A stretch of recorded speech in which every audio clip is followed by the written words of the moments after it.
মামুনুল হক হাফিজাহুল্লাহ।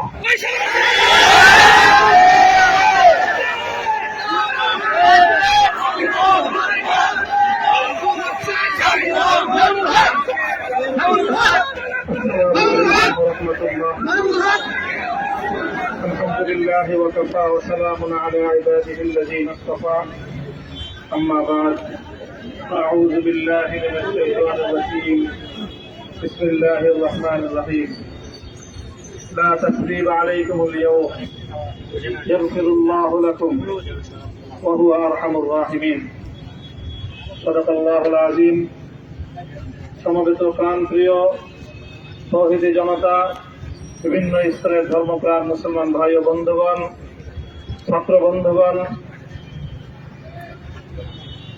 এবং প্রিয় এলাকাবাসী, আল্লাহ পাক রব্বুল আলামিনের শুকরিয়া আদায় করি। আল্লাহর দ্বীনের কথা বলার অপরাধে, আল্লাহর দ্বীনের বিজয়ের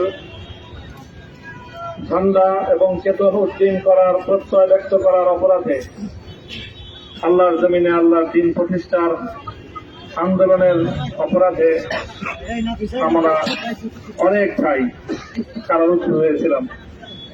পর্যায়ক্রমে সকলেই আলহামদুলিল্লাহ জিন্দানখানার লৌহ প্রাচীর ভেদ করে মুক্ত জীবনে ফিরে এসেছে। আজ আমার মুক্তির মধ্য দিয়ে 2021 সালে হেফাজতে ইসলাম বাংলাদেশ এবং এদেশের আলেম সমাজের উপর ইতিহাসের অন্যতম এক গভীর ষড়যন্ত্র এবং চক্রান্ত নির্যাতনের দৃষ্টিন্দোলার পরিচালনা করা হয়েছিল, তার আজকে একটি প্রাথমিক অধ্যায়ের পরিসমাপ্তি ঘটল। আমরা স্পষ্ট ভাষায় বলতে চাই, আমাদের উপর জুলুম করা হয়েছে, আমরা নির্যাতিত, অন্যায়ভাবে আমাদেরকে কারারুদ্ধ করা হয়েছে, বুলেটের আঘাতে আমাদের ভাইদেরকে হত্যা করা হয়েছে।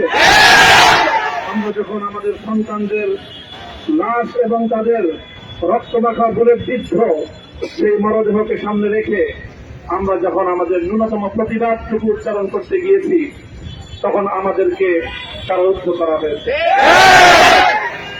আমাদেরকে নানাভাবে নিষ্পেষণ করা হয়েছে, আমাদেরকে জনগণ থেকে বিচ্ছিন্ন করার সব ধরনের অপচেষ্টা চালানো হয়েছে।